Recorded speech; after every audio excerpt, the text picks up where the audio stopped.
गूंज। रात के ठीक 1 बजे तेज बारिश और कड़कड़ाती बिजली में अपने घर की बालकनी में खड़ी सुमन खोई खोई कुछ सोच रही थी। अंदर आ जाओ ना। उसके घर के अंदर से आवाज आती है। तब भी सुमन काले अंधेरे में खड़ी न जाने किसका इंतजार कर रही थी, जिसमें से एक औरत अपने 2 बच्चों के साथ उसके पास वाले घर में लाल रंग की एक कार से उतरती है और बारिश में भागती हुई सामने वाले घर में चली जाती है। हेलो, कौन? मेरा कुछ सामान तुम्हारे पास है, लौटाओगी नहीं? आपका क्या सामान? कौन है आप? और मैं तो इस घर में कुछ सेकंड्स पहले ही आई हूँ। आपको यहाँ का नंबर कैसे पता चला?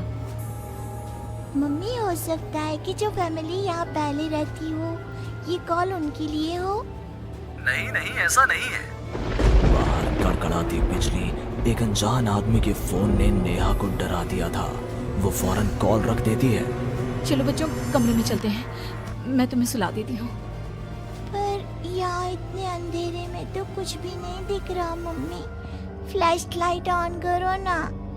नेहा फ्लैश ऑन करती है, जहां उसे ऊपर जाने की सीढ़ियां दिखती हैं और चारों तरफ सफेद कपड़ों से ढके हुए फर्नीचर।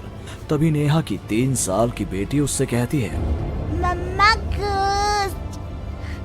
नो माय लव, ये तो वाइट क्लोथ्स हैं। चलो ऊपर, मम्मा आपको स्टोरी सुनाएगी, सुननी है ना? चलो चलो चलो।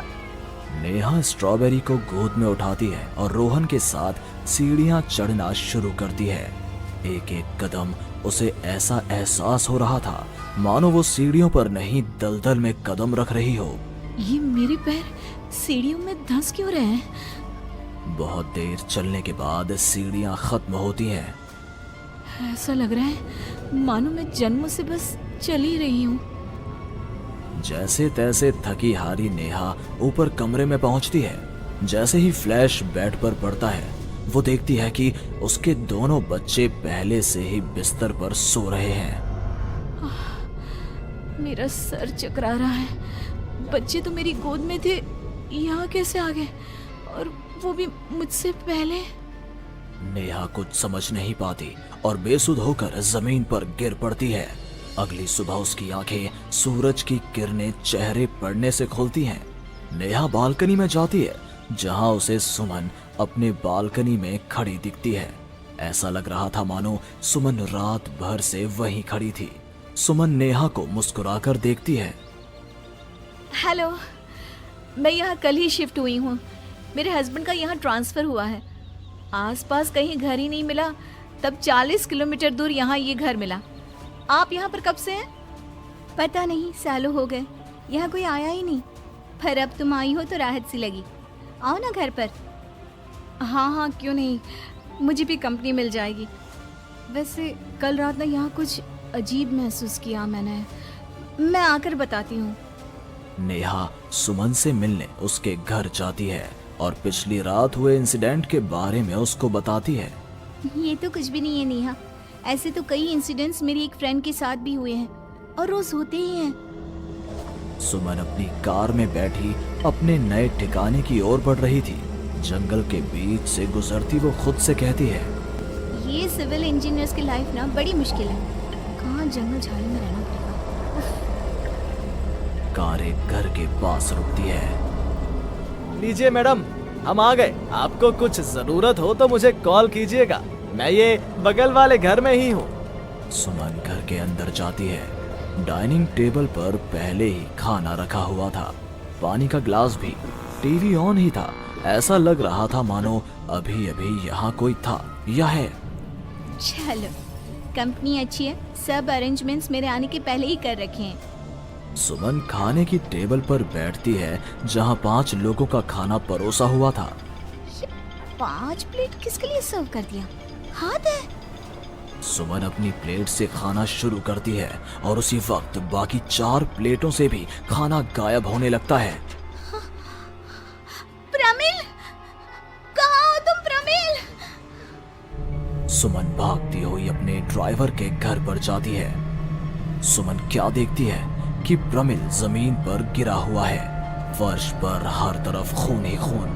प्रमिल के मुंह से भी खून आ रहा था। वो कराहता हुआ कहता है, मैम यहाँ रूहें रहती हैं, ये आपको भी नहीं छोड़ेंगी। ये कहते कहते ही प्रमिल दम तोड़ देता है और सुबह के 11 बजे अचानक ही अंधेरा छा जाता है। चारों तरफ से अजीबोगरीब आवाजें आने लग जाती हैं। मम्मी, आई, अरे कोई खाना देगा क्या मुझे? अरे जी सुनिए ना, प्लीज प्लीज मुझे मत मारो। पापा बचाओ, ये लोग कौन है? सुमन अपने दोनों हाथों से अपने कान को बंद कर लेती है और जोर जोर से चीखती है। अचानक एक सन्नाटा चारों ओर फैल जाता है। सुमन प्रमिल के घर से बाहर निकलती है।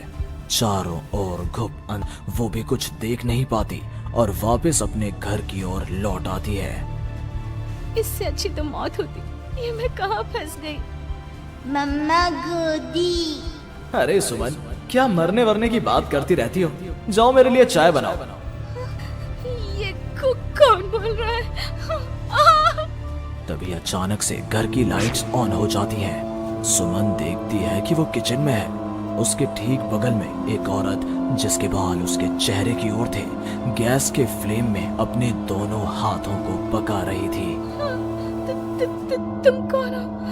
कौन हो तुम? और यहाँ क्या कर रही हो? इनको बहुत पसंद है मेरे हाथों का खाना, तो मैं भी चखवा दूं क्या? कर्कश आवाज में ये कहती हुई वो औरत झट से सुमन के हाथों को आग में डाल देती है। सुमन चीखती रहती है पर वो औरत उसके हाथों को नहीं छोड़ती।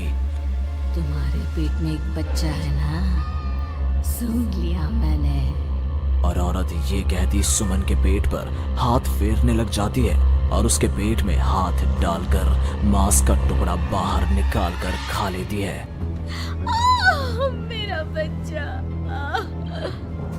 ये तो कुछ भी नहीं, उधर देखो।